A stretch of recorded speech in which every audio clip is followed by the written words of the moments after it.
I honestly like manifested this since I've been looking for a TV that's 13 inches or smaller. Originally, I was saying 13 inches because I thought that's like as small as TVs that looked like this went. But one time I was on Facebook Marketplace and somebody had a TV that looked like this that was actually 9 inches. And I was like, oh my God, like I'll take that. But I was like second in line. And yeah, whoever got it, got it. The only one that fit that also felt like was in my price range I didn't end up getting. And this one is free and I haven't tried it out yet. It doesn't come with a remote, which is fine. I'm gonna go to the library and get some DVDs because I don't have any DVDs. Such a blessing out of an unfortunate situation. Nice. Wait, it just showed the title. Okay, so it's showing subtitles,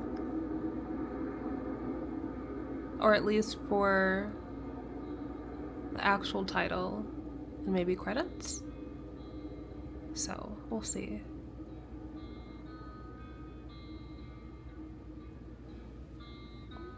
The OST is hitting. Here's one of the books I have to return that's overdue. And I read this last fall. I actually found it on Pinterest, and this cover is just crazy because I feel like it's so of the now. Like, this is a kind of video essay ish. Like, it literally looks like a thumbnail. Like, I almost thought it was like not real, that it wasn't really a book. I just feel like it's so interesting and exactly what people really like things about themselves. People really like tests. That's why we had the MBTI phase. That's why we do like color analysis and the Kibbe system and like Hogwarts houses and whatever Divergent was. Did anybody really read? I don't know if anybody was really into Divergent, but the Hunger Games, everything that's like classifying like characteristics. If I had to predict something that was the next thing, I think psycho decorating is so intriguing, especially with how much emphasis and attention like fashion gets, and there's so many layers to like fashion and interior connection to me.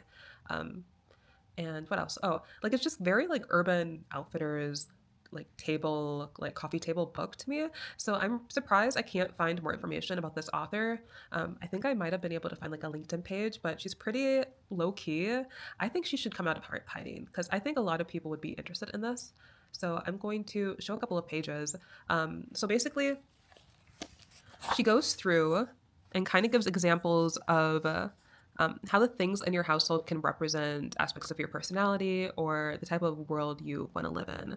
So even like the shape of your lamp or your combination of tables is a revelation about your subconscious in a way, which a lot of things did check off for me for this. Like there was even some insight to the idea of not even having a coffee table because you just don't want to commit to some form or ideal of life. And I've struggled with a coffee table. Like I have a coffee table now, but we know I put it to the side. And in it, she has a few actual like colored illustrations of examples.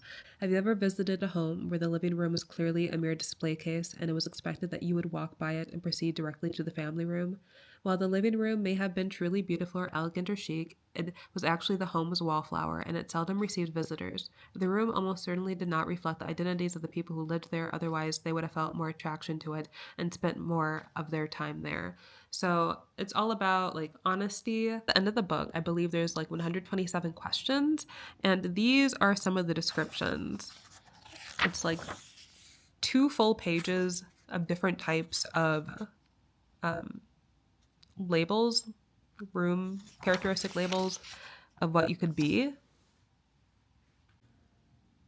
And it looks like this is entirely her system. So you're not going to really find any other references to this. Um, like I said, when I looked up information on this, I could find like two books that were sold in the past, and then maybe like one Substack, a recent Substack, um, blog, which I think I tried to read a little bit of it, but then it was behind a paywall, and um, I was like, okay.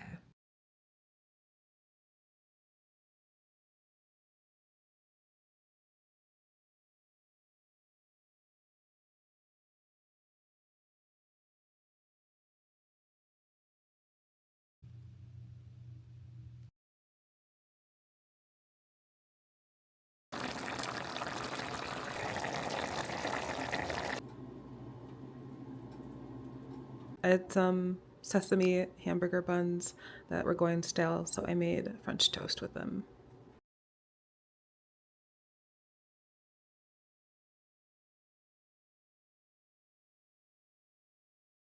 Something I was thinking about when it comes to Whole Foods is also, it's almost like a rebellion against marketing at this point, because it's like I'm eating an apple, and the apples that I got, they were just in a pile at the store.